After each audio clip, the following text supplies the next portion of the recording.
Hello, good afternoon from Pipers'Persuasion. Alan Hamilton speaking to you again, and it's 5th of November, Guy Fawkes Day 2019. And the last fortnight I have completed another 2 interviews. But before I tell you about these interviews, just another quick word. I should introduce this talk to you by mentioning that Pipers'Persuasion and our friends out there are very sad to hear of the loss to everyone of Bob Shepherd. Bob passed there recently, and I'm quite sure that his family are feeling very sad at this particular loss. Bob was a big character in the pipe band world in general, and the Scottish Pipe Band Association in particular. He was extremely knowledgeable and passed on this knowledge with great alacrity to those around about. And being a former teacher, it was wonderful at how he dispensed with this advice, and it was very clear in his direction of travel with both his piping, his pipe band world, and indeed Shepherd's manufacturing bagpipes, very famous. So we're sad there, and we pass on our condolences to his family. I'll put up a link again on Facebook and what have you of the particular interview that we had some time ago with Bob Shepherd, and an excellent interview and well worth watching. Again, if you haven't seen it, then perhaps you could go through our index and just select it and have a wee watch. It's very good. Regarding Pipers'Persuasion, I've had some recent purchases we needed to make. One of the cameras gave up on me after quite a few years, so I've bought a camera, and it's going to be down as my second camera. You're looking at the product, the number 1 camera, which is still holding up.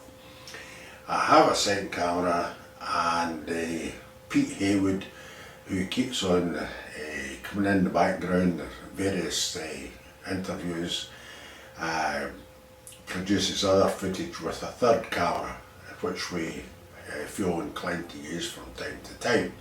Also, I've bought sound equipment there recently to improve the sound, and today I bought a new computer, because the one just behind me, after many years of hard work with Pinnacle editing and all the rest of it, has decided to slow down and go slow in its work. So my computer man tells me it's time for a new computer. So today I spent £1,000 on the computer. So we're spending between £1,000 and £2,000 between computer, camera, sound equipment, all the rest, just to keep the product up to date and produce good vision, and above all good sound for you to watch in the future. We have 2 interviews, number 79, Chris Armstrong, I'll tell you about him in a moment, and I've got another one in the can, Duncan Nicholson, to follow. Both very absorbing interviews, entirely different in their approach to our discussion. So the one that I'm going to talk about at the moment is Chris Armstrong. His pipe major company of the Scottish Power Pipe Band has been for quite a number of years now, and like everything else, is very experienced pipe major now. He's been sitting in that seat for a long while. Towards that end, I tried to target him initially after the early bagpiping thing is control and blowing of the instrument. Now this is a good segment for you to watch. It was segment number 2, and here he discusses his approach to teaching others how to control and blow the instrument properly and produce a good steady sound. So that's well worth watching for all beginners and other experienced chaps out there, because blowing is the big thing, especially in solo competitions and in top pipe band competitions. If you vary it ever so slightly, then you're lost. But for the rest of us, we should all be aspiring to blow the Highland bagpipe properly and produce an excellent sound. And Chris will help you towards that end. The other thing we spoke about was pipe band, Scottish Power setup, how he approaches his band practices and everything else. That's good as well. And the choice of tunes, we had a brief discussion on that, how he picks tunes. And of course that led on to his composing of his own tunes and recording, which was fascinating. And we went from there and discussed his approach to pipe band concerts. And it's all great stuff. So I can only recommend you sit down, get a nice cup of coffee and relax and enjoy Pipers'Persuasion once again. Thank you very much for your attention and your support, and look forward to further support from you in the future episodes of Pipers'Persuasion. Thank you very much.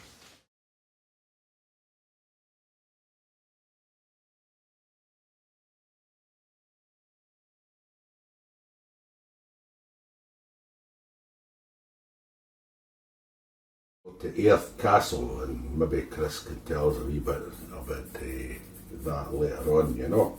Anyway, without any further ado, Chris, where are you from? Originally, Alan, I'm from Bathgate or Boghall. Right. That was where I grew up, with obviously when I was staying at home with my folks and things like that. So, Were you any part of a set-up with the Boghall Bathgate pipe band? Or? No, it was Terfickin and Bathgate. So that, I think, would have been, I started learning in 86. What age? 6 years old. And in actual fact... Who taught you? Right, so I was taught through the band, because what happened was, and I think they'd maybe been going maybe a season or two, and they decided to start up a juvenile system, start teaching. Anyway, about a year later, and I think probably my poor mum's nerves being shredded through me persistently asking to get started learning the pipes, they agreed to take me, and that was how it all kind of kicked off.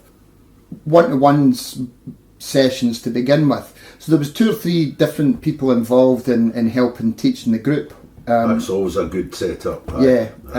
So Mark was one of them, at learning the basics, obviously, the technique and all that kind of thing. Was it quite good tuition in terms of it was emphasis and technique? Yes, and that sort absolutely. Of thing? I mean,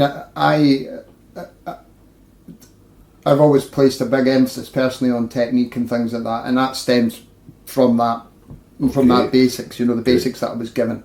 And so it was, you know, I remember as a kid sitting around this table, once we were all in a position where we could sort of play, and been taken through all the technique. It was a different teaching style to what even I teach myself now, in so much as I never saw a tune for about 3 or 4 months until I'd covered all the technique, and it was the RSPBA Blow Tutor book that was used, and so my first tune was the full setting of Scotland the Brave from the RSPBA Tutor book, and that was because it was technique, and that was it for the first 3 or 4 months or whatever. That's quite off-putting for a youngster It can too, be. isn't it? It can be. Certainly nowadays. I mean, I couldn't see myself teaching youngsters like that nowadays because it's not the most exciting way to learn, you know. And you're just sitting relentlessly bashing exercises and things like that for months and end until you reach a point where they determine that you're ready. But what I will say, I think, is that it was. I would say that it's probably a good way to teach if you have the right student, you know, who can sort of go the course with that approach. But I would say it's probably been a big part of why my technique's always been pretty good, because there was so much attention to it at the very start. And obviously, I mean, the nature of what we do is we're trying to be, you know, as pipers, everything is really technique orientated, and I'm trying to make sure it's the best. So it was pretty grueling, I suppose, as a kid, but I think the net result of it was that you ended up with about 12 of us all sort of started running at the same time. 12 of us who were all really good technical players. It's good when you get a group like that because folk hang in there because of the social element, whereas if just an individual try to do that, they maybe just take a walk and that's right. No, you're absolutely right. It's good learning in a group like that. I mean, because there's a bit of healthy competition as well, you know. So that pushes you to make peer sure. Pressure, exactly. So you go away home and you go daft for it at home because you don't want to be the weak link when you go back there the following week or whatever, you know.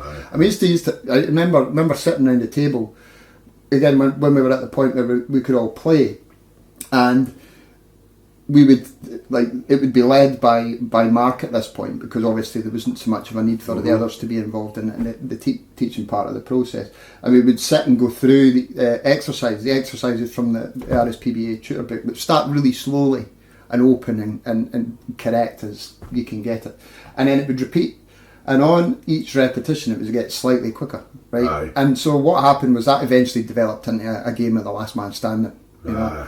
And again, so that sort of friendly, competitive aspect of it. And what that did was it made you go home and it made you practice these exercises. So the next time you were hopefully the last man standing. Still ahead of the game. That's it. Absolutely. So no, it was good, and I really enjoyed the whole thing back then and learning. And obviously it was all new and exciting and stuff like that. So when did you actually get on to the full bagpipe? What age? I think I'd been playing about 6 months, and it was straight on to the full thing. There was no goose or anything like that. No drones, obviously, to begin with, and good old hide bag, pre-synthetics, you know. So nobody could really tell me what they were actually. They did the orange mounts. I'll tell you that much. That's about as much as I remember. And standard combing and beading. It wasn't like the flat combing and beading or anything like that. So anyway, that was the first set of pipes that I had at that age, and probably not a bad thing because, you know, with them being full imitation, it had been a bit lighter in weight and things like that. And then after I had been playing, I'd got onto the pipes and started to show a bit of progress and things like that. Then my parents bought me a set of Robertsons, which I played for a long enough time. What age would that be? Were you actually playing in a band by that time? Yes, so this group that we started all together at the same time, that ended up becoming the Trevine and Bathgate Novice Juvenile Pipe Band. And again, the details are really sketchy, but I'm sure we competed for maybe a season or two. Actually, I started to go for solo tuition as well. And that was with an old guy called John Matheson, Pipe Major John Matheson. What's his background, Chris? So he was ex-army, Cameronians, Scottish Rifle Regiment. And anyway, he was based in Bathgate. He'd settled in Bathgate. Both the Bog Hall Band, or Bog on Bathgate rather, and Trefechan, if they had any kids that were interested in doing the solo thing, or showing a bit of promise and things like that, you got sent to John. So that was, I think I must have been about 8 or so when that started, and there was some pretty well recognised players, I think, went to John at one point or another. Aye. Pretty sure Simon Marshall went to John at one point years ago. See, I watched last Saturday night that video I mentioned to you on the phone. It's almost sort of black and white. I don't know. Anyway, you were 10 years of age, not particularly tall. No. But what I noticed was very erect, superb posture, good marching, a great way of holding the bagpipe and everything. So who installed that into you? That was installed from the start. That was installed definitely from the start. I remember getting bawled at for standing like a slob and things like that when I was playing. Back then you were shouted and there's a few choice words here and there. You can get away with that nowadays. But it certainly didn't do me or any of the other guys any harm, because we all ended up with good posture. We all ended up with good carriage of the instrument. You must have paid a lot of attention to the length of the blow stick, for instance, and size of the bag. Absolutely. And various things like that are crucial to good posture. Which in turn is crucial to having good technique, because being able because to handle the blowing control of the instrument. Something I find from a personal point of view, teaching steady blowing quite a difficult thing to do, because you can explain to somebody. Aye. You have to be listening for this. You have to be doing this. You can tell somebody the mechanics of it. Yeah. But I think a lot of it has got to do with the feel for the instrument as well. You've got to have a feel for what's going on and things like that as well. It's very, very use your ears, absolutely. It's very difficult. It's a difficult thing to teach. And if I think back to when I was being taught myself how to blow steady, it was the tuition on it wasn't that in depth. So and everything else was really in depth. We're talking something that you acquired personally. You were just bawled at, and you were told to blow. I know. But I think there was some of what was done definitely helped. Things like way back at the start, because I think the key to steady blowing starts from way back at lesson 1 on the pipes. Yeah. And I remember, again, sketchy, but I remember being not forced but taught or told to practice going up and down the scale, right? But this is the way I try to approach it with any of my students who are just going on the pipes, is trying to do it so that it's very controlled. So, maybe 2-3 breaths on one note to change on a blow to the next to begin with, right? So that they're doing it in a very controlled fashion. And I remember being taught that as a kid. And then once you had mastered the scale, you then went on to the G grace note scale and the D grace note scale and the E grace note scale and all the doubling scales and the throws and Ds and the turloos and all this stuff. So all the technique that we'd spent, say, 6 months learning or whatever it was, way back at the beginning, was then put onto the pipes in the same fashion. You went through that same process on the pipes. But I think, again, what happened as a result of that was, obviously doing it on the practice channel, you gained great control over your technique and your finger dexterity, your finger control. But what happened was you then were taking that you had on the practice channel and then trying to mimic it on the pipes. And as we know, there's a big difference between playing your practice channel and playing your pipes, and it's the physical strain of playing the instrument that comes into play. Obviously, there's suddenly you've got one plate spinning, and then all of a sudden you've got half a dozen, right? Because 2 or 3 things going on all at the same time. So the coordination then becomes an issue. So I think that whole process of going through the exercises again, but doing it on pipes, was part of the coordination training, if you like. That doesn't really answer how you turn out to be a steady blower, but I think it's part and parcel of it, is if you don't have to think about making sure you're getting your technique in, then you can concentrate more of your efforts on the bag and the arm. We try to say to guys, just play the tune on the day, because there's nothing's going to change. No, that's right. And concentrate on blowing your instrument, listen to your instrument. I would say nowadays there's a couple of well, not even so much nowadays, because a manometer's not a new thing, but you can get blowing gauges now that give you a visual representation, and I do try to use them as well, because then what you're doing is you're trying to teach the feel, you're trying to teach the use of the ears, but you've also got this visual indicator. It's almost like sine waves.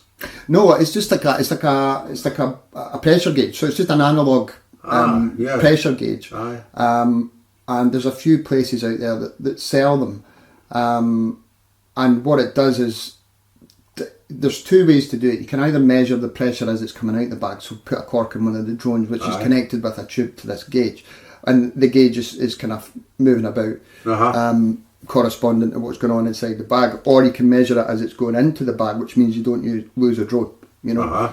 And they're actually really good. I would say for beginning to try to make somebody understand, because they can actually see what's happening, because this thing's dancing about. So I think this is valuable for the listeners, because they hear stories about famous pipers and we'll go into competitions, but for the guys just wanting to play a bagpipe and kind of get steady, all these tips are maybe very valuable. You know, I would say so. Yeah. It's worth going over this sort of conversation. The first contest I played in, or one of the very first contests I played in, was Practice Channel. It was an RSBBA run contest, I think, somewhere. Don't even know where. Going in, playing a 2-party 2-4 match on the Practice Channel. Or in fact it was a 6-8, and I'll tell you what it was a muck and a Geordie Spire. Yeah. Because, and the reason I know that is because my parents still talk about it. Sitting in the kitchen, going over this thing relentlessly for weeks on end before getting to the competition. I must have drove it up the wall. I must have done. It's a tricky wee tune. Aye. But anyway, it gets to the competition, and because I had obviously worked myself up so much about it, I played the first part 3 times. And I think that was perhaps the first contest I ever played at. And I remember, there's things stick with you, you know, and I remember thinking to myself at that time, right, I'm never going to make that mistake again. That's not going to happen again. And just that sort of determination towards trying to make sure that you were presenting your absolute best at all times. So anyway, that's the first one I remember, and the resulting sort of attitude towards it from that. And then obviously did another couple, I think, practice chanter contests and stuff, and then obviously got onto the pipes and then started working towards competing and all that. I don't remember my first one on pipes. Don't remember it. You'd have quite a few, no doubt. Aye. So at that point, and then obviously going to John for solo lessons and things like that, I think the solo side of things really started to appeal to me. And so I got really quite heavy into the solo things as a kid, up until about the age of 16, and then other things started to take more of an interest, you know. Aye, absolutely. So did quite a lot of contests. In fact, I think there was one year my dad took me to something like 50 contests in a year. And I know that seems like a ridiculous number, but it was like you were going maybe to a contest on a Friday night somewhere, and then the next day to up on the Saturday and Sunday. So it was like double hitters every weekend and things like that. So did really well. You know, there's old photographs from the trophy table at my folks' house and things like that, full of trophies and things, which was great. You know, really good time doing all that, and really enjoyed it. Probably learned an awful lot as well about setting up my instrument and managing it outside and all these kinds of things, you know. So that was great. And then sort of, I think everybody goes through a stage when they're younger, where you get to a point where you don't think anybody can tell you anything. And I remember going through that phase at one point, and at that point it sort of started, my mates that I started learning with were starting to go to the pub and starting to find, you know, things like that, and so that become more of an interest than actually practicing, right? Which we all know, you know, you have to do. Because you arrive at the stage you don't need to practice anymore. This is what you're telling yourself. Fatal mistake. Fatal mistake, because at that time, the results started to go back the way. So, you know, so rather than turning up at a contest and playing really well and winning a lot of prizes, I was either finishing maybe 5th or 6th on the prize list or not getting a prize at all, you know, and getting frustrated by this because I was used to winning these prizes and things like that. So it was a bit of a vicious circle, because you just, what is going on here, you know, but not realising, because you're not joining up the dots, not realising that it's actually my fault because I'm not practicing. You've got to put the work in. That's it, absolutely. So, you know, but I think everybody goes through a phase like that absolutely. when they're younger, you know. Yeah. So anyway, that was that, and then I kind of took a bit of time away from solos. When I say I took a bit of time away from it, I didn't consciously say, right, okay, I'm done with that. Just before you leave that, yeah, I haven't mentioned the word Pembroke. Oh, Pembroke. In the conversation. Well, at that point in time, I had absolutely no interest in it whatsoever. I think until I realised that I had to be a good piper, all rounder. You've got to be doing this as well. And that was I was about 18 when I realised that. And then that was when I started taking proper lessons from Andrew Wright up in Dunblane. Good, so that was when the Pembroke thing all kind of started to be taken with a bit more seriousness. Prior to that, I had no interest in it really at all. And were you successful? Prior to the lessons and that, no. But afterwards, yeah. I mean, I went. I'm trying to think. There's a timeline here, right? So I think I'd not long got my licence and all that. Managed to get in touch with Andrew and get lessons sorted out, and that would have been about 1998 or so. And I had been going to Andrew, I think, from then up until 2001 was the first time I got managed to get accepted for the silver medal to go and compete in the silver medal. So it was 2 years. It's not really that long a time, really, when you think about it. 3 years from almost scratch. I mean, from a musical point of view and an understanding the music point of view, pretty much zero.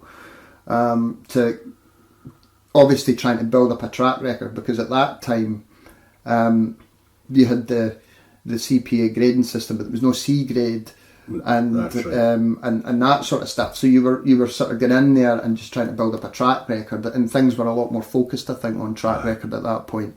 Trying to build up a track record, going around the games. They had the graded contests at the CPA events, trying to get a few prizes in there so that you then get accepted to play in the silver medal.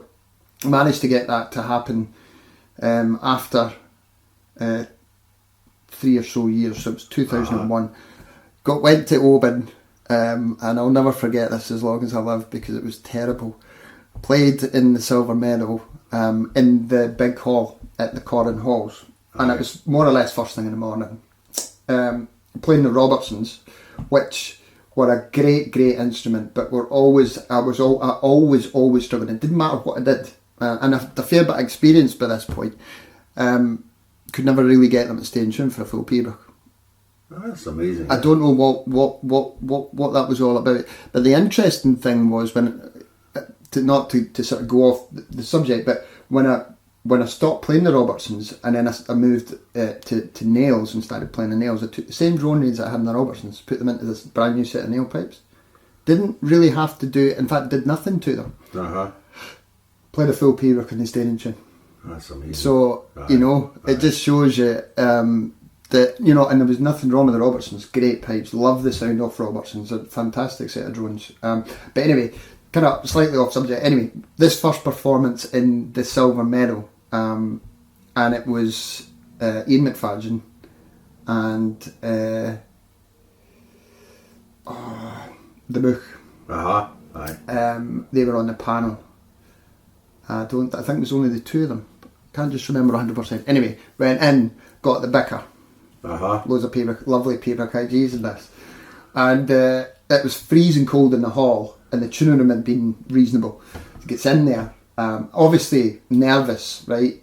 Tuned up for way too long, the usual. Gets in, tunes the pipes, got them in tune at the start, but my Pembroke High G was one of these kind of wobbly ones. Aye. So that one was on the list, but I was hoping not to get it anyway. I got it. By the end of the Bicker's a short tune, right? Aye. By the end of it, the pipes were a bit louping off my shoulder because they were that badly out of tune. And this Pembroke High G, it was absolutely horrific and a huge embarrassment. So that was my first experience of playing in like a big contest with people at the age of 21, thoroughly embarrassed. I just hugged my head. I remember hugging my head in shame after finishing the tune and just kind of, okay, out the door. Anyway, again, that was one of these situations where, remember I said about the practice chanter thing as a kid. Yes, aye. Playing the first part 3 times. There and then I thought, I cannot allow this to happen again. This is like, that's terrible. And it's shocking. And it's actually, it's a bit disrespectful to the contest. So that went away, worked like hell over the course of that following year, winter and things. And the following year, 2002, managed to finish runner-up at Oban in the silver medal. Yeah. So that was good. I was quite happy with that. And Did you change your bag? What kind of bag were you using the first time? Sheepskin. I shouldn't have been. No, I know. I think the big problem I always find, would find when I went to Oban, that my pipes would get wet quicker, and I think it's just a symptom of where the place is. Darkness in the air. They never ever seem to get the temperatures right between tuning rooms and performance rooms. It's difficult there, I think, because of the building as well. Because I think there's a lot of damp in that building too. And it's right next to the coast, of course. Yeah. So that was one of the big things I always struggled with at Oban, with the Robertsons, but also with... Anyway, you get second in there. That was a good result. Runner-up the following year, which then qualified me for the gold medal in 2003, which was great. Played the gold medal at Oban that year and made a mess of it. I can't even remember really what happened. I think I broke down. Pipe issues again and stuff like that. However, went to Inverness that same year and won the gold medal. So that was... What did you play? Oh God, the McIntyre Salute. I don't know that one. I couldn't even tell you how it goes, Alan. It's one of these. I mean, is it true to say it's maybe a wee bit obscure? Or is that a bit... I've never heard anybody play it. I've never heard of that. Aye, it's not a popular tune. It's one of these ones, you get the list some of these years and there's slightly more obscure tunes. 6 or 8 tunes on the list and you get it to play, That's it. So, I mean, there's a recording of it kicking about somewhere. It may be on the Pipers'Persuasion Society website, I think. Was it quite a long tune? It's probably about middle-sized tune. It's probably about 12 minutes, give or take. Anyway, you get through it and you won, and that's good. Good. So that's excellent. It was a surprise. It's probably the best way to put it. But yeah, so that kind of... What did you do with the MSRs at Oban and Inverness?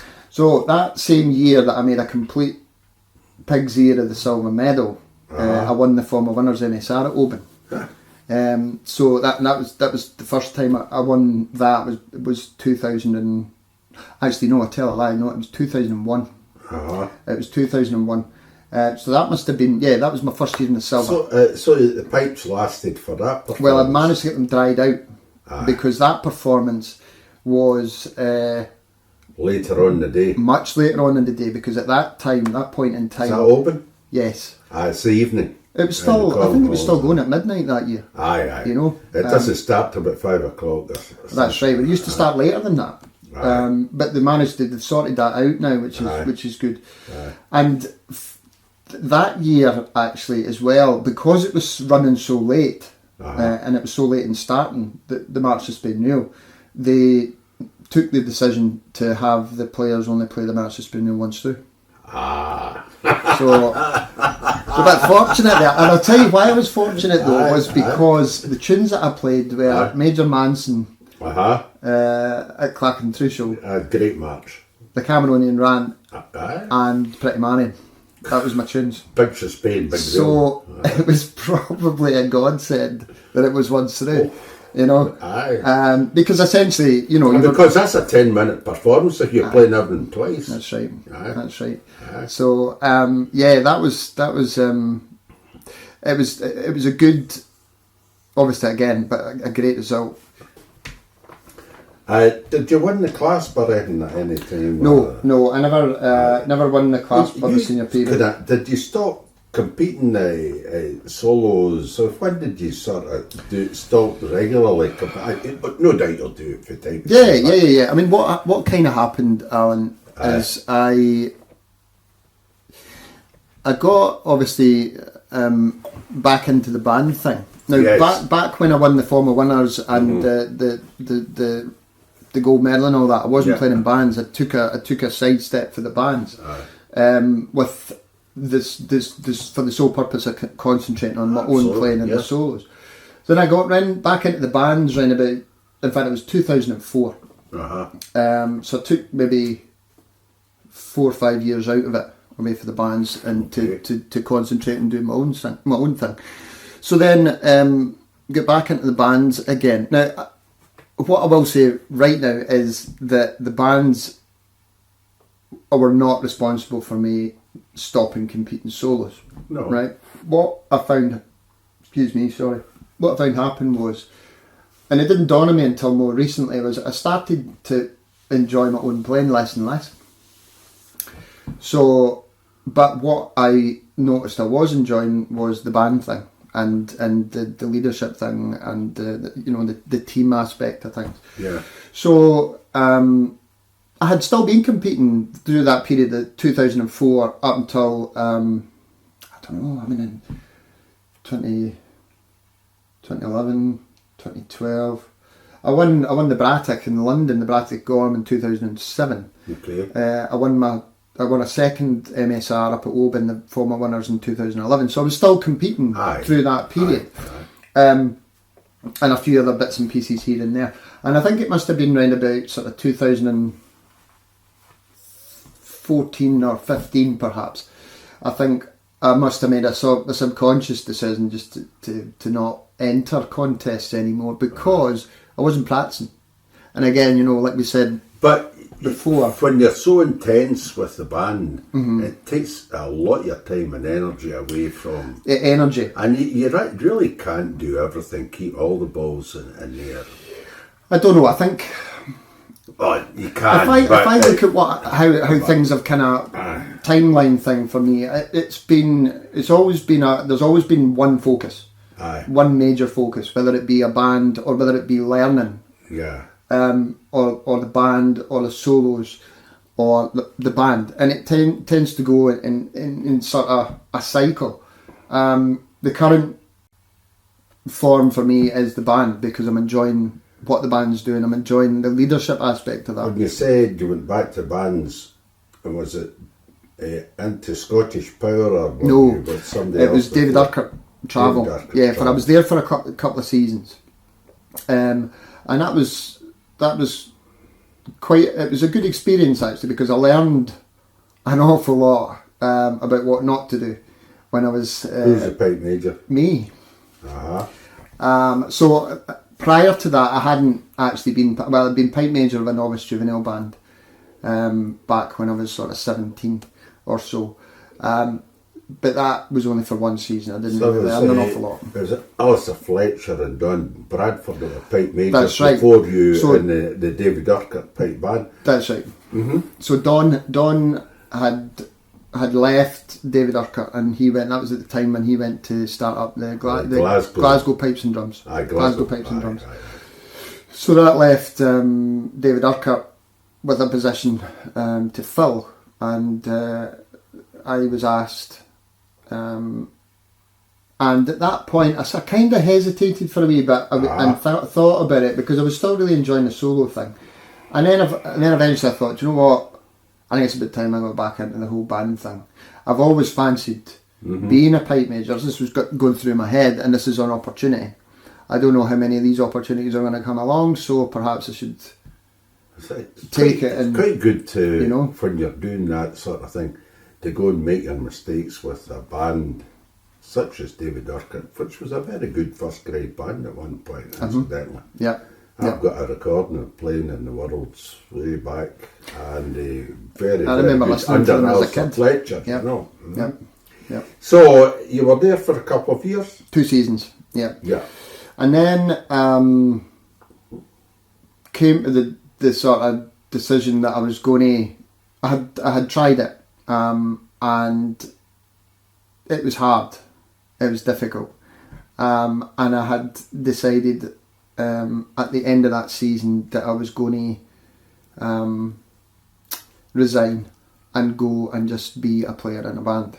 This was the kind of thought process, and I was just thinking to myself, if I go and I can just be a player in a band, rock up with the stuff learned, the pipes going, fit in, play, go home. Right. Then what that's going to do is it's going to give me the best of both worlds. Yeah. I can just be this player and I can still do my solo thing, and that sort of thing.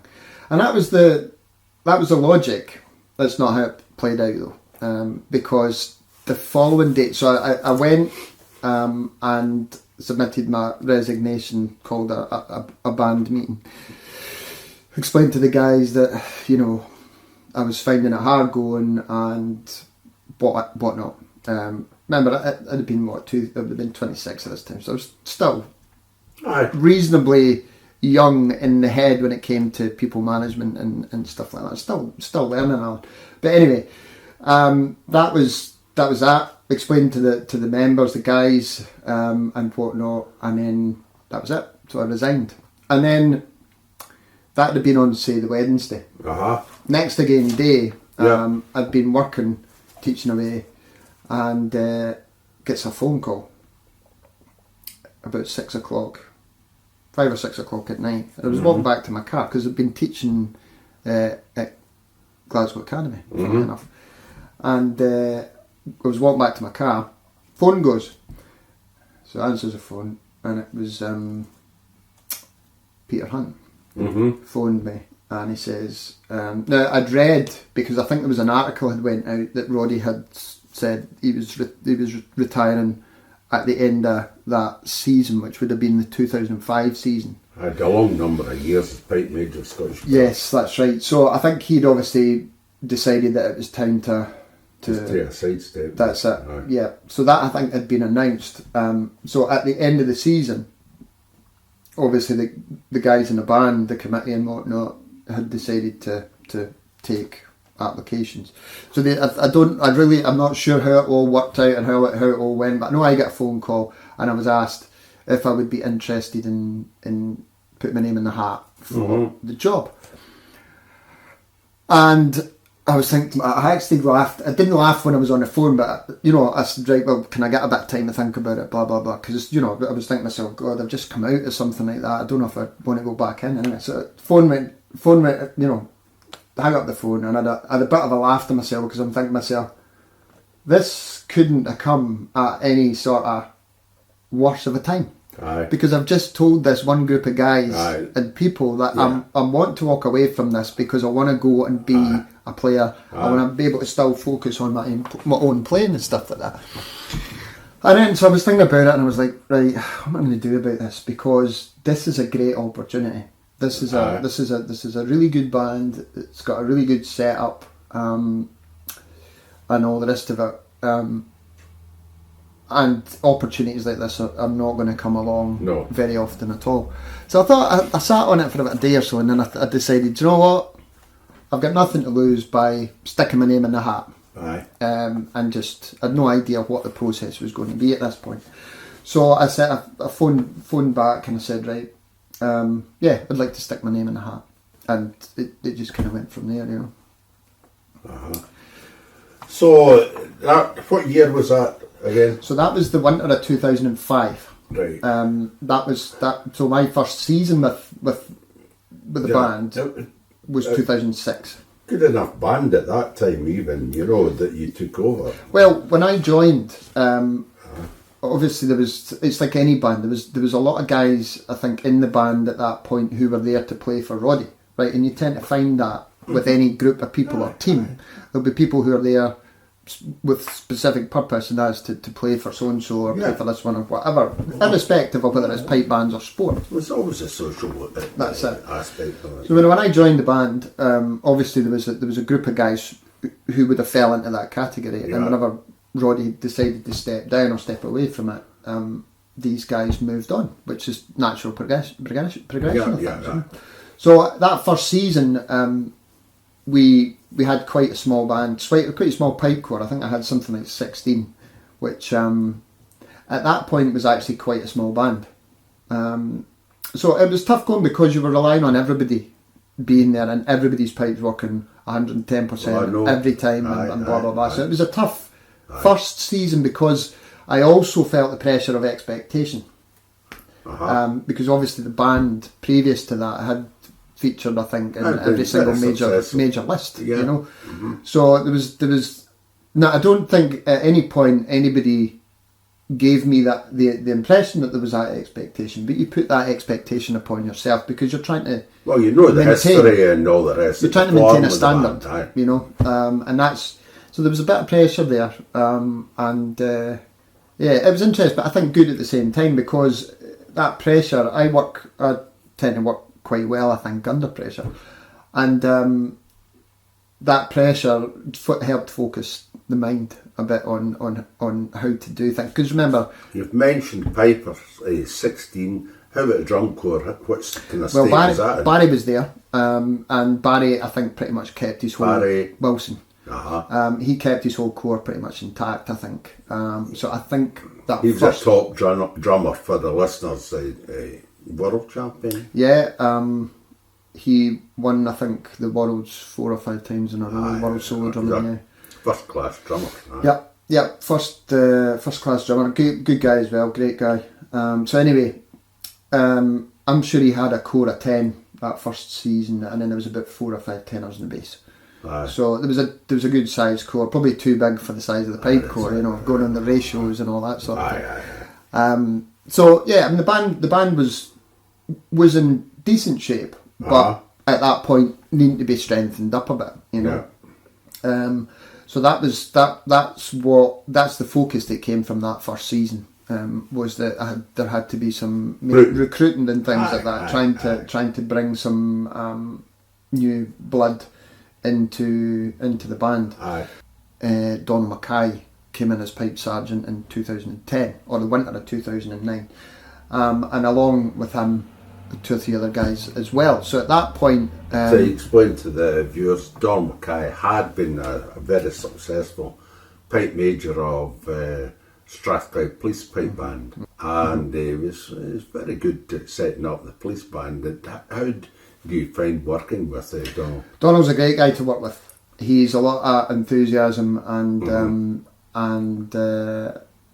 good methods for getting the best out of the guys and things like that. So I really enjoy working with Donald. He, you know, it's like every sort of partnership like that. It's good cop, bad cop, and all this kind of thing. So it took 2 or 3 years for that to sort of find its feet, because these things don't ever come from a formal conversation. You know, it takes time to sort of settle itself down. But we have a really good working relationship now. I have done for a good few years now. Sorry, and Donald is a great help. Along with another couple of guys, the guys are all good guys. But like the other guys that help with sound, obviously Jake, the leading drummer now, the current leading drummer. So there's a good team of people there. But Donald helps me quite a lot in terms of like the running of the practices and things like that.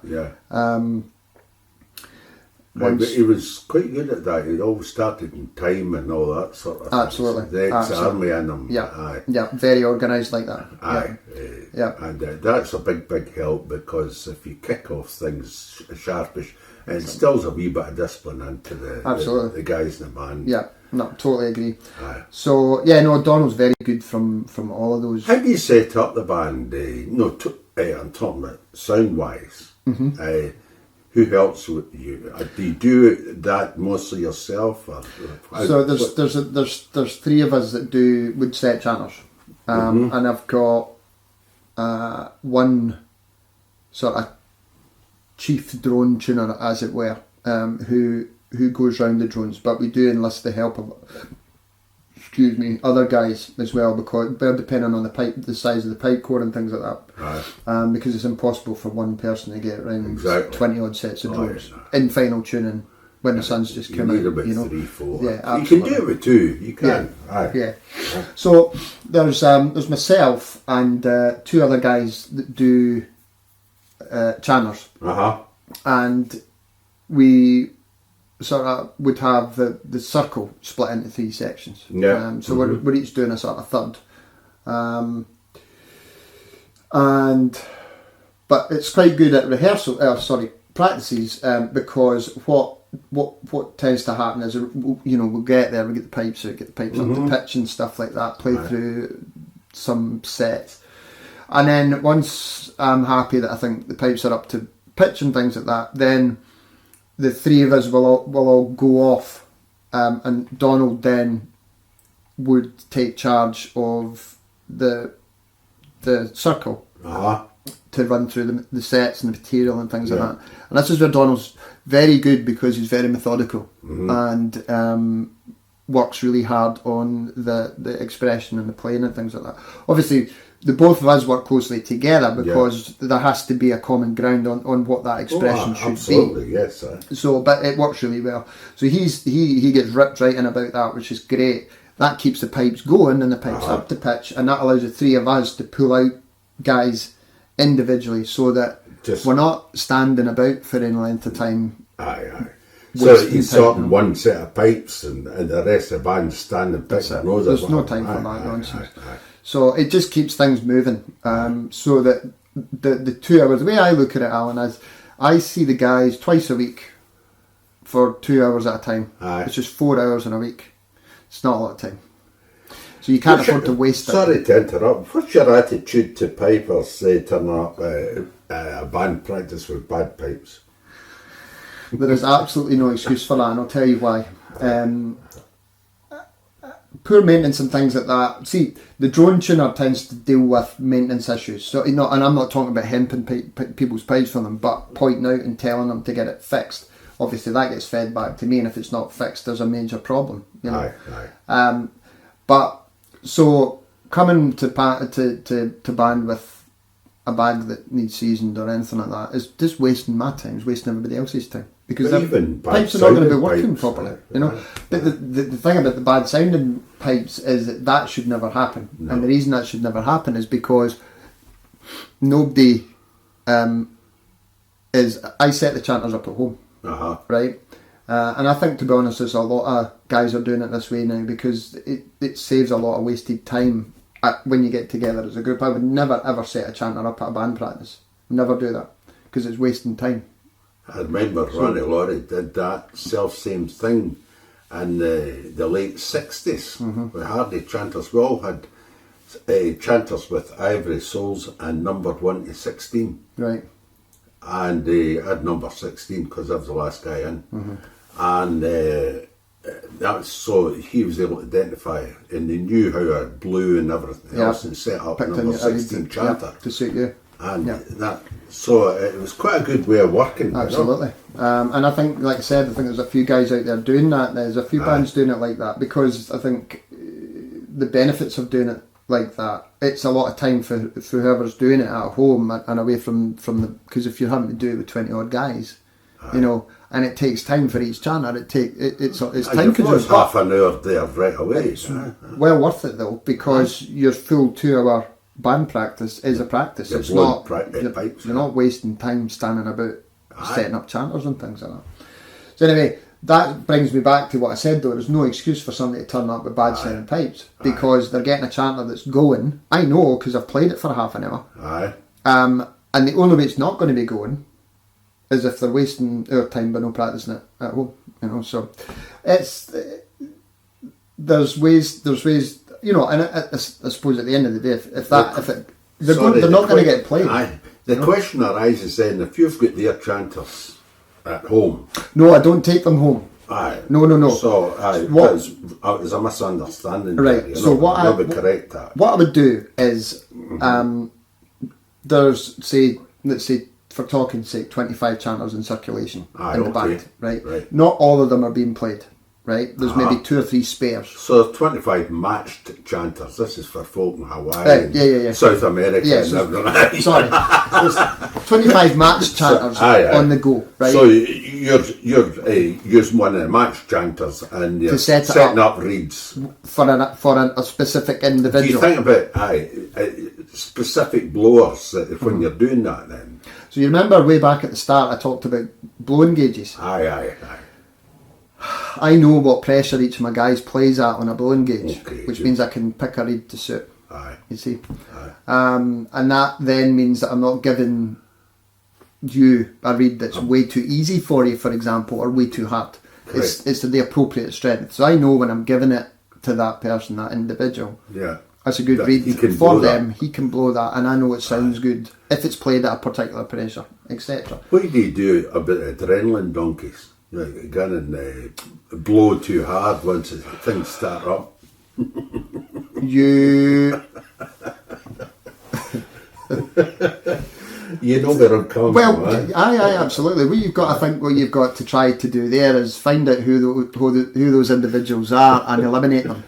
That's basically the only option you have there. Because you can't legislate, but you can't work with that. You know what I mean? You can't. If you're setting somebody's pipes who is, let's say, calm, and they're bang on and they're set and they're going well at this calm pressure, Aye. and then you hit that trigger line and everything goes completely belly up.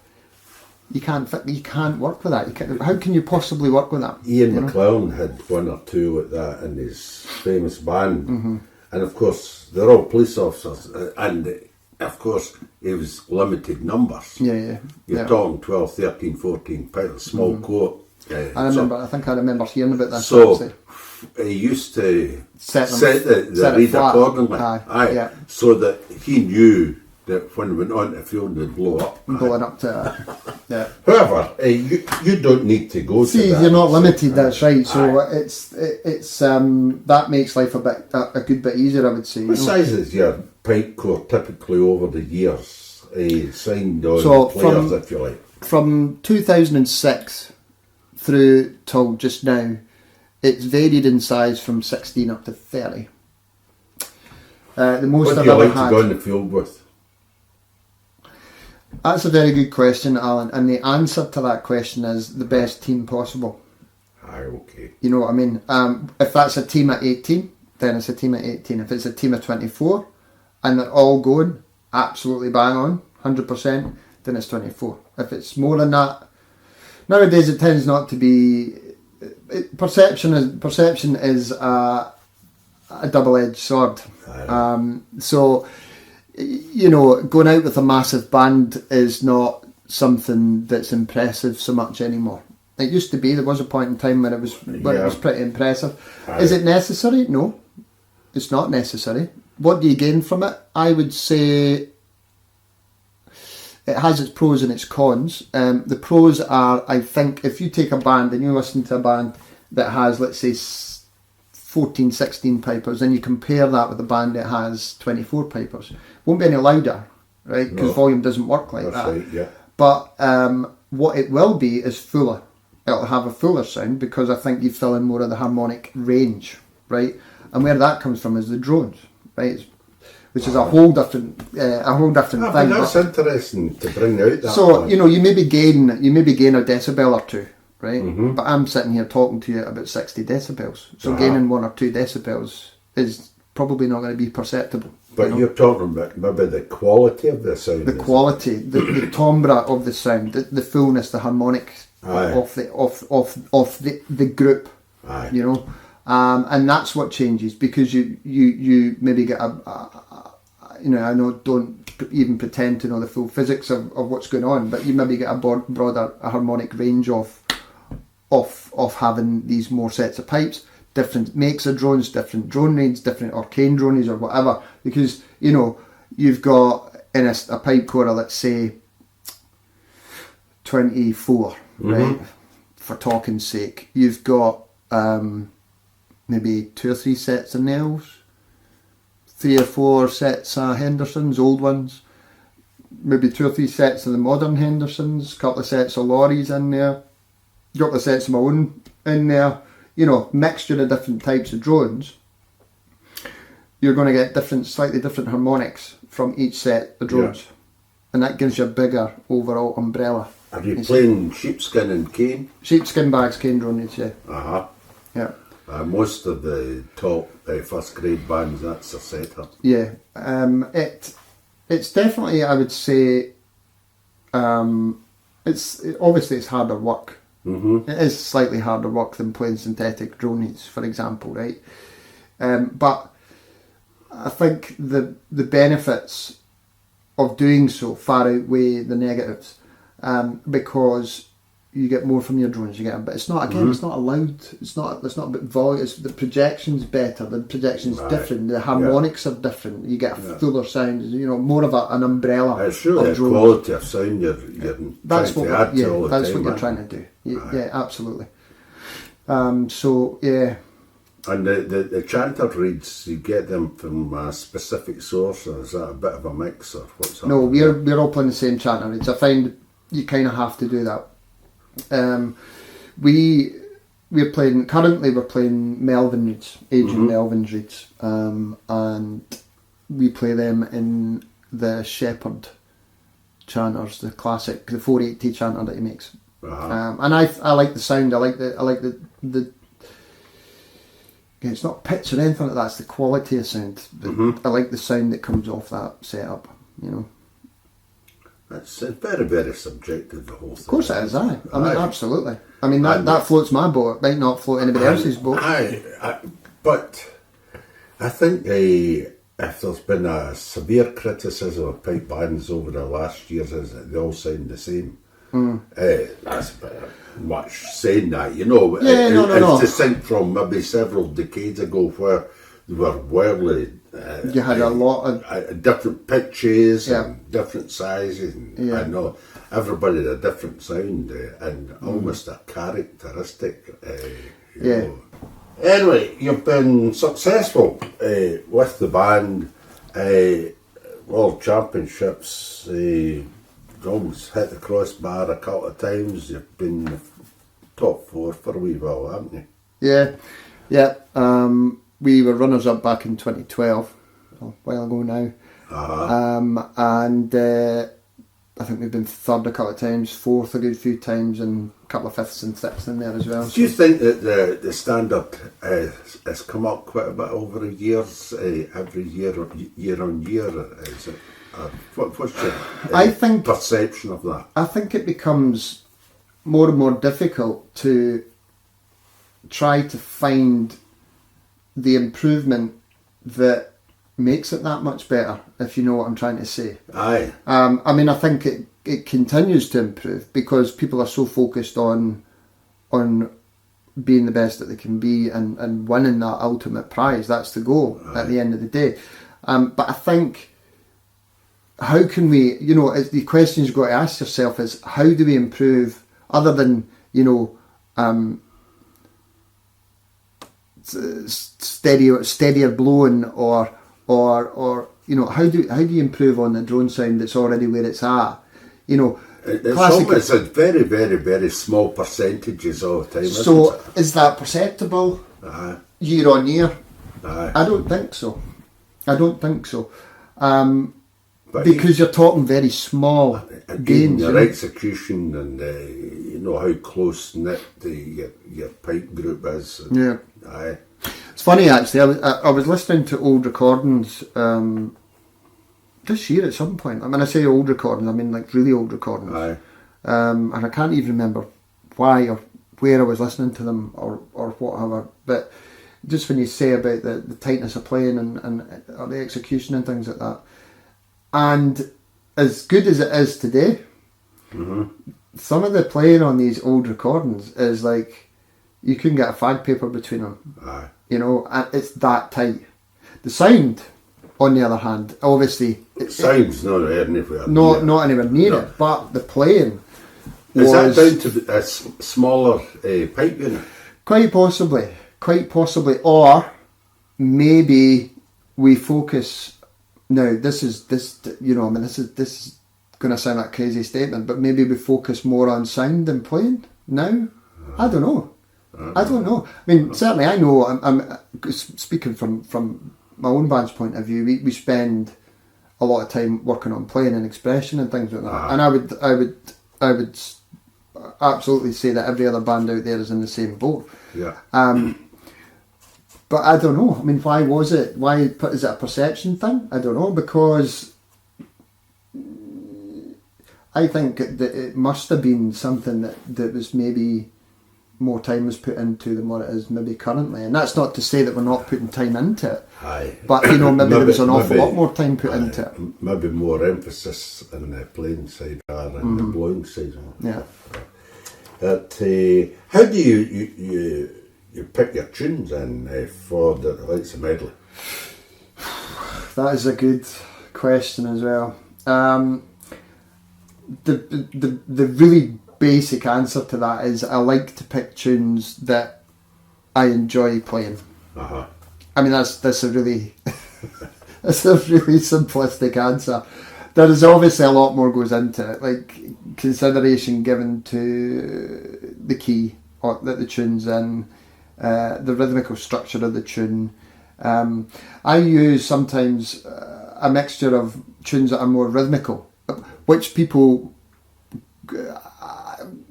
could quite easily label as, oh, that sounds like an exercise. But I think it's important from there's a bit of thought goes into it from an ensemble point of view, right? Now we've got drum corps there that have to be.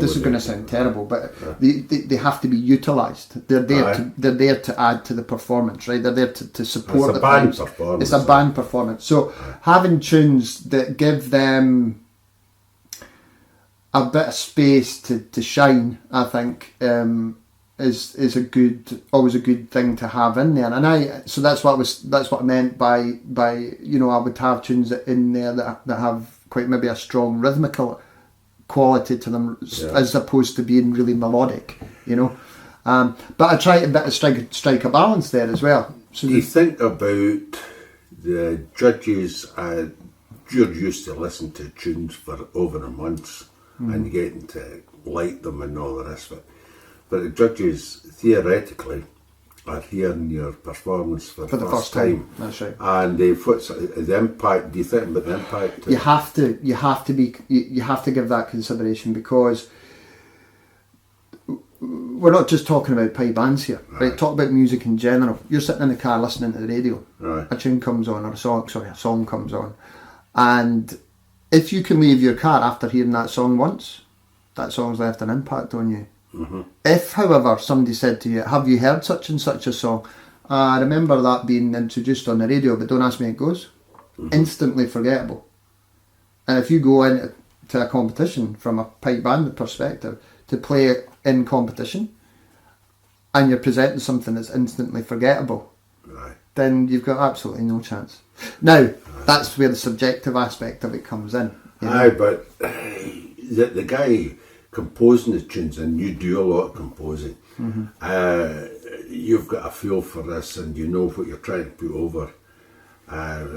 It's a perception of the listener, and it's their taste and one thing, and you can't legislate. There's a lot of things in there. You can't legislate for that, but you're trying to look for a common listening background. What's possibly going to make the judge listen and they perk up to the rest of the performance. There's a lot of factors in there. Like the key of a tune can have quite an impact on a listener. If it's like tuning maybe the key of D, it's a happy bright key. How's that leave you when you hear a tune? How does that leave you feeling? There's lots of things like that.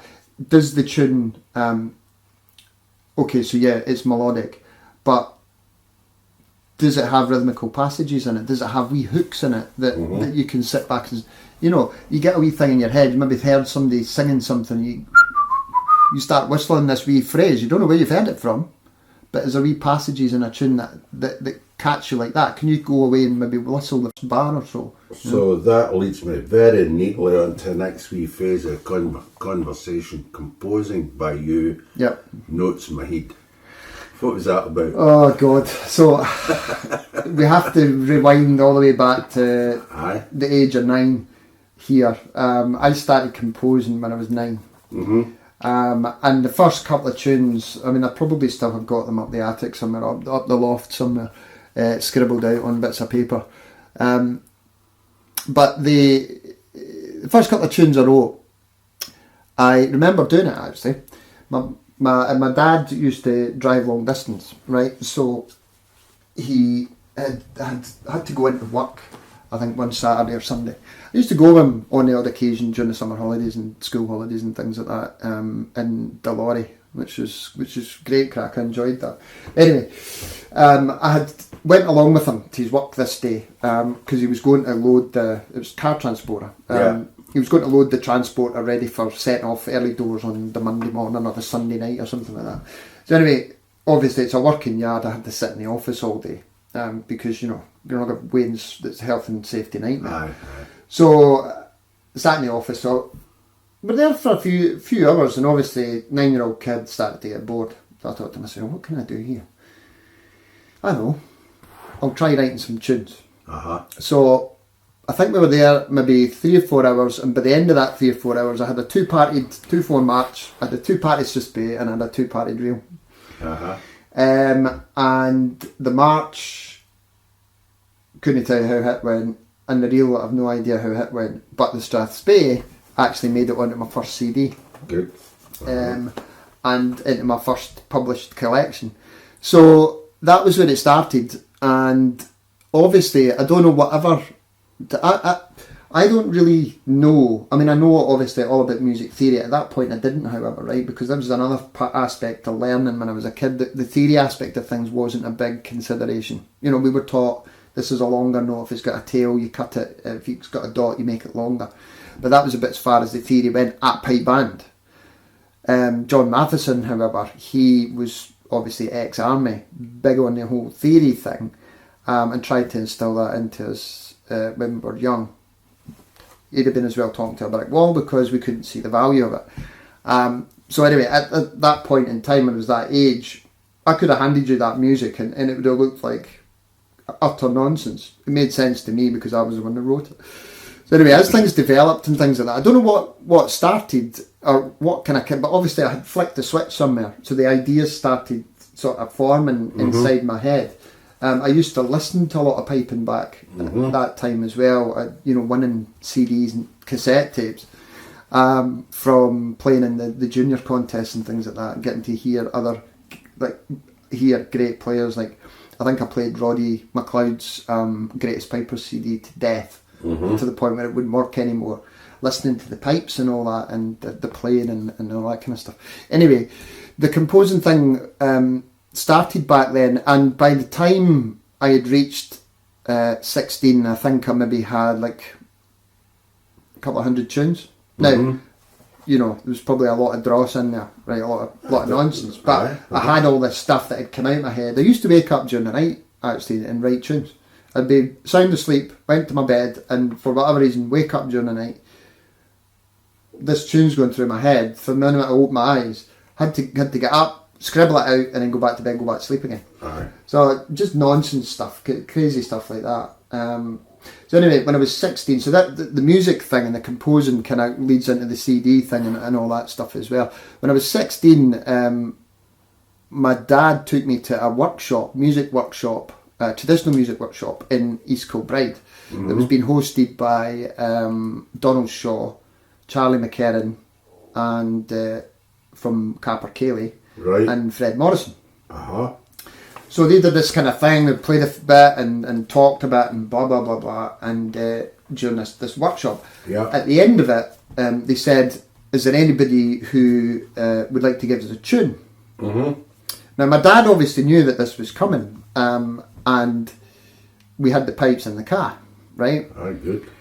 So at that age, though, I wouldn't have said boot it a goose, right? So I'm sitting next to my dad, and they've asked the question, and he's digging me. It's like, you better open your gubs, you better open your mouth. They're not coming all the way here for you to sit here and say nothing because you'll know open your gub. So anyway, eventually I puts my hand up. I say, can I play a couple of tunes?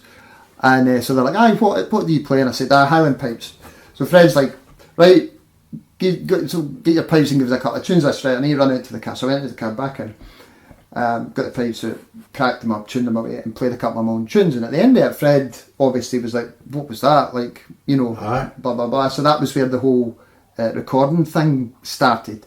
That connection was made with Fred, and obviously Donald Shaw as well, who'd played on my very first album, keys and accordion. So that was where that came from, and obviously that had been a product of the composing that had happened up to that time. And then the composing thing has always been there.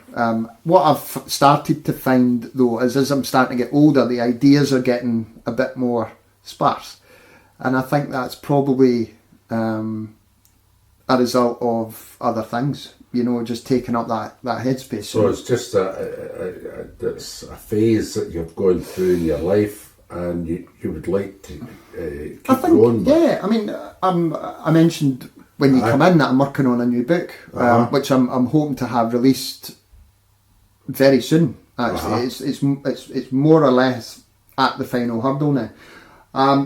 But what will that book be called? It's going to just be called The Collection. Okay. There's nothing particularly startlingly original about it, but it's going to be another digital book, an e-book like my last book was. So there'll be no paper copies of it made, which is, to be honest, a sign of the times, I think, Alan. You know, if you look at the music industry in general nowadays. How will it be accessed? So you'll be able to get it, like the book that I released back in 2012 is digital as well, and basically it's just a digital download. So it's you go onto like my website, go into the shop, you can order the book online, and then once the whole transactions went through and all that stuff, it then sends you a download link. You go to the download link, click the download, and that's you. Click, and it downloads onto your computer. But you can also browse these things on your phone, or an iPad, or whatever you like, you know. Yeah. And because it's just a PDF document. That's all it is. That's good. And CDs, did we mention that? We just touched briefly on that, yeah. Yeah. So from that workshop in East Kilbride, Fred then made sort of inquiries about getting a recording deal with KRL, who were doing a lot of trad music at that time. So the connection was made there, went and met with them, spoke to them, and got sorted out from there, and then just arranged a date, sorted out material out and sets and things like that, and went in and recorded the new album. Well, the first album, which was Notes in My Head. So that was how that whole thing came about. And then I think it was like a 3-album deal. So I had to do, under the terms of the contract, another 2 albums. So the second album was Quantum Leap, and then the third album was Extreme. And that was the last of the sort of 3 albums. So what was the most successful out of 3, or were they all equally? They're all pretty much. I think they're all pretty much of a muchness, really. Yeah. In terms of, see, I never really bothered keeping note of sales figures and things like that, because all the distribution and the sales was all done through KRL. And I would get, obviously, rundowns or breakdowns of stuff, but I never really bothered keeping any tabs on it, because it was never really about it was never really, do you know what, the whole recording thing for me was more about loving being in the studio and seeing your music take shape and evolve and become this big arrangement and stuff like that. That was where the fun was, or that's what I loved about the whole process. So that is, we've done 2 of those now with the band. The first one was back in 2011. That was the Energy concert. And then this year past, we did the World's concert again, along with, it didn't have an official title as such, but what was on the poster was SP&R, so it was Scottish Power Pipe Band featuring Rura, the traditional music group, who are phenomenal, absolutely great bunch of guys, and fantastic music that they make, you know. So anyway, two quite different concerts. The first one, the Energy concert back in 2011, was... So my take on a pipe band concert is it should be balanced enough that it has material to interest and excite a pipe band listener. And now what I mean by that is I'm not trying to use any kind of brush to paint anybody in any particular light here, but somebody who appreciates a pipe band for being a pipe band, right? So your medley sets, your set of hornpipes, your pipes and drums, right? So it should contain enough of that type of material.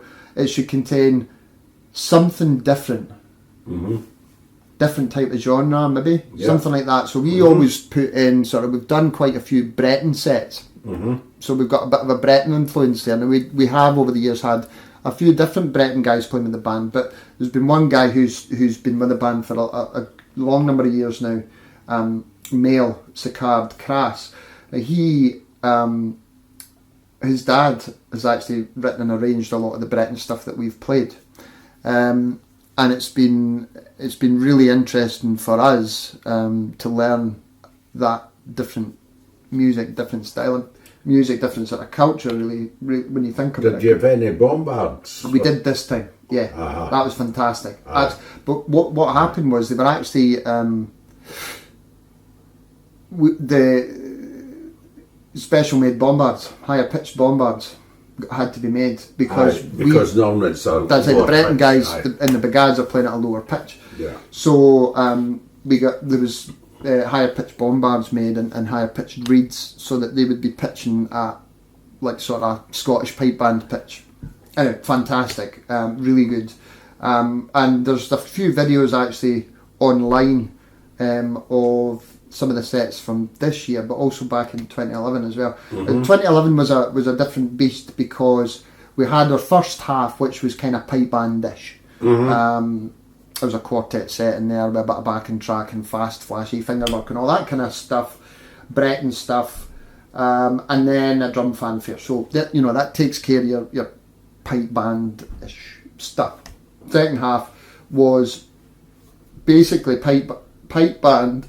Excuse me, with not a full orchestra, but more or less. So we had like I think it was a 25-piece string section with some brass in there, percussion, harp, guitar, keyboards and things like that. And that was the second half. And there was these, rather than it being sets of tunes, it was arranged so that it was like pieces, right? What a suite. Yeah, but kinda. Just like pieces of music. So you'd maybe be a set. It would maybe be what you would perceive as a set of tunes, but put together in such a way that it was an arrangement from start to finish with the strings going on behind it, and it naturally led from one to another. So it was more of a piece rather than just playing a set of jigs, for example. Tune flowing into the other. That's it.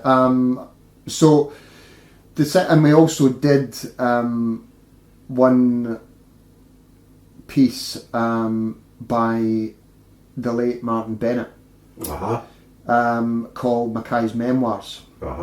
Which is this piece that he arranged based on the Lament for Mary MacLeod Pembroke. Right. Now we've used a small snippet of that in our medley, competition medley. But that small snippet actually was part of a big piece that was in the region of about 18 minutes long. So that gives you an idea of. I mean, when I say piece, I mean something that's it's not just a set of jigs. So that was the first time we did the concert, and that, from an organisational point of view, was absolutely manic, because you, at one point during that second half, you are dealing with well in excess of 80 people on stage. You know, so from a logistical point of view, I had a lot of help with people organising different musicians and things like that, the string guys.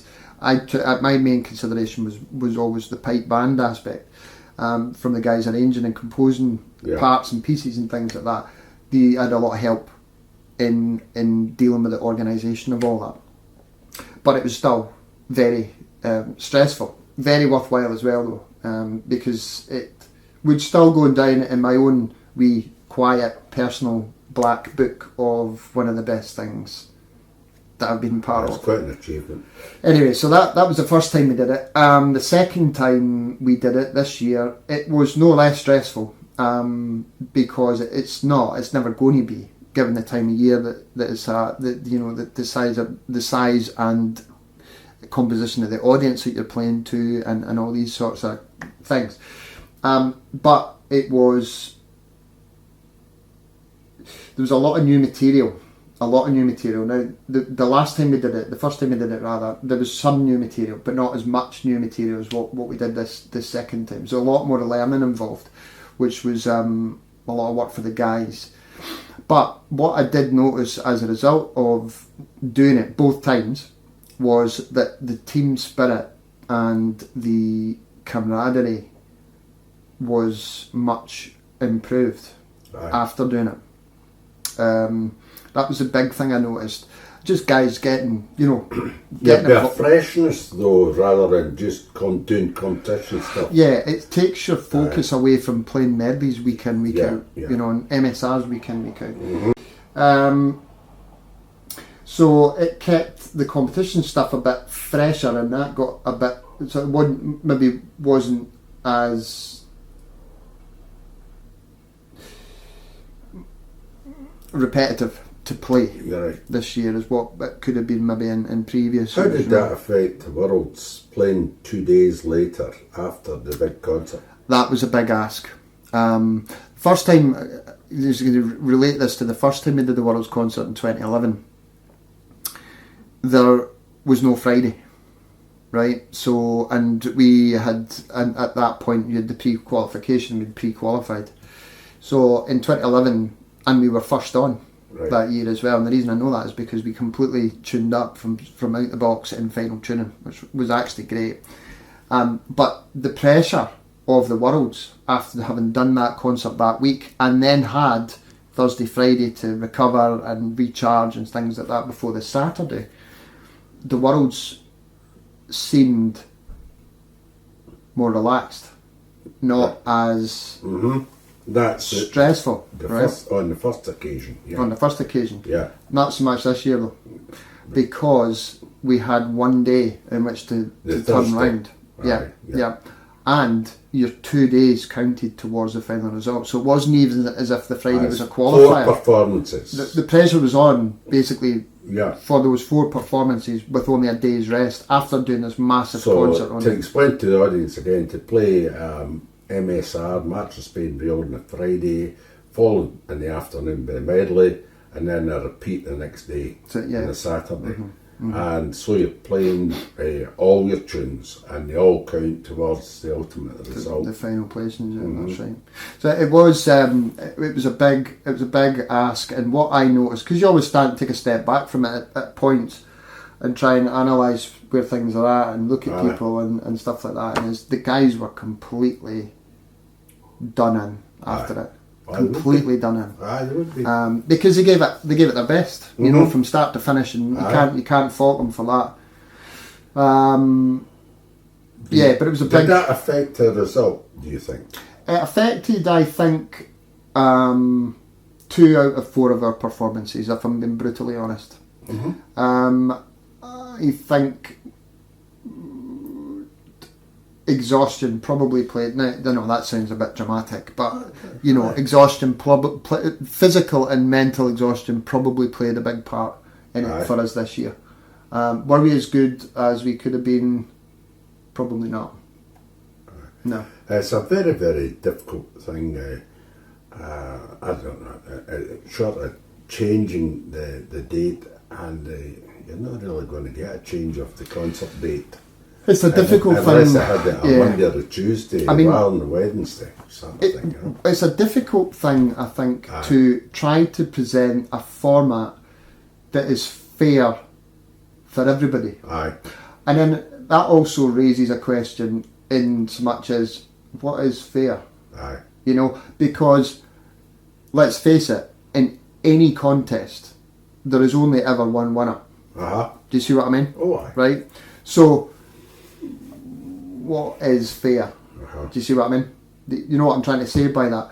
Is, and there's a lot of different ideas floating about out there on how it should be approached, or maybe how it should be changed and all the rest of it and things like that. My take on it has always been, and this stems right back to the chanter competition at 6 or 7 years old and playing the first part of the tune 3 times, is I must be better the next time. That's it in a nutshell for me. That is it. And if you're not, then you need to figure out how to be. I think we're going to just close on that good note. Mm-hmm. And we'll just draw it, and thank you very much, Chris. No worries, Alan.